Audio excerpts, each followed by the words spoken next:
25 मई से शुरू हो रही घरेलू उड़ान के ऐलान के बाद शुक्रवार को एयरलाइंस की तरफ से टिकटों की बुकिंग शुरू कर दी गई है। अगर आप हवाई यात्रा की सोच रहे हैं तो आपको कुछ चीज़ों को जानना बेहद ज़रूरी है।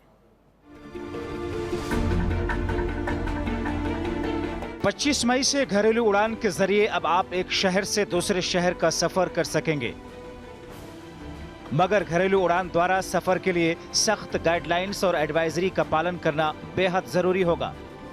शुक्रवार से कई एयरलाइंस ने यात्रा के लिए टिकट बुकिंग शुरू करने के साथ डिटेल शेड्यूल भी जारी कर दिया। बुकिंग शुरू होते ही दिल्ली से मुंबई और दूसरे शहरों के लिए कई एयरलाइंस के सभी टिकट 1 घंटे में बुक हो गए।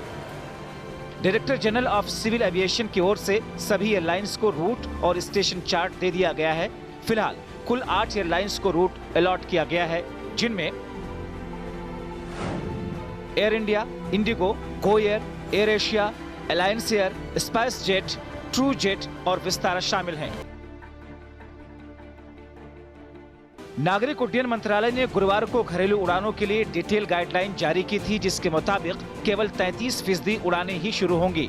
अगले 3 महीने तक के लिए किराए फिक्स कर दिए गए हैं ताकि एयरलाइंस मनमानी न कर सकें। कुछ एयरलाइंस ने कुछ इस तरीके से किराया तय किया है।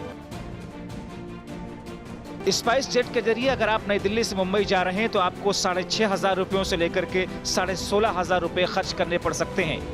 इंडिगो के जरिए नई दिल्ली से मुंबई का किराया 7,040 रुपए है, जबकि एयर इंडिया के जरिए नई दिल्ली से मुंबई का किराया 5,885 रुपयों से लेकर 21,690 तक है। किराए की इन दरों के साथ साथ मंत्रालय के निर्देश के मुताबिक 40% सीटें प्राइस बैंड के मिड पॉइंट से कम प्राइस पर बेची जाएंगी। मतलब 3,500 रुपए से 10,000 रुपयों के प्राइस बैंड का मिड पॉइंट 6,700 रुपए होता है। यानी इस प्राइस बैंड में 40% सीटें 6,700 रुपयों से कम प्राइस पर बुक करनी होंगी। गाइडलाइन में स्वस्थ व्यक्ति को ही यात्रा करने की सलाह दी गई है। बुजुर्ग, गर्भवती महिलाएं या स्वास्थ्य से जूझ रहे लोगों को यात्रा से बचने के लिए कहा गया है। गाइडलाइंस के मुताबिक यात्रियों को 2 घंटे पहले एयरपोर्ट पहुंचना जरूरी होगा। एयरपोर्ट पर स्क्रीनिंग के बाद ही अंदर एंट्री मिलेगी। 14 साल से अधिक उम्र वालों के लिए आरोग्य सेतु ऐप जरूरी है। आरोग्य सेतु में अगर ग्रीन नहीं दिखा तो एंट्री नहीं मिलेगी। यात्रियों को अपनी गाड़ी या अधिकृत टैक्सी उपयोग करना होगा। ट्रॉली का कम से कम इस्तेमाल करने की सलाह। बिना लाइन के बोर्डिंग पास की सुविधा होगी।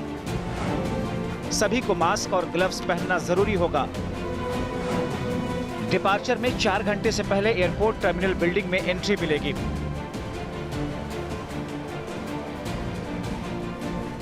इससे पहले 1 मई से प्रवासी मजदूरों के लिए श्रमिक स्पेशल ट्रेनें और 12 मई से राजधानी रूट पर 15 स्पेशल ट्रेनों की शुरुआत की गई थी, जबकि 1 जून से 200 नॉन एसी ट्रेनें चलाई जा रही हैं।